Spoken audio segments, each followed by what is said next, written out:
আমাদের জীবনে কিছু না কিছু স্বপ্ন সবারই থাকে। যেমন আমার স্বপ্ন ছিল এরোপ্লেনে চড়া। কিন্তু জীবনে এমন কিছু স্বপ্ন থাকে যা অবাস্তব মনে হয়। আমার এরকম একটা বন্ধু ছিল যে তার স্বপ্ন ছিল এরোপ্লেনের শৌচাগারে বসে সে বিড়ি খাবে।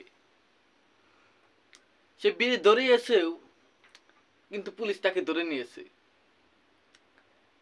সে সফল হতে গিয়েও হতে পারে নাই। কিন্তু তার বিড়ির প্রতি ভালোবাসাটা দেখুন। তার কিন্তু সিগারেট কেনার পয়সা ছিল, সে সিগারেট কিনে নাই, সে বিড়ি কিনছে।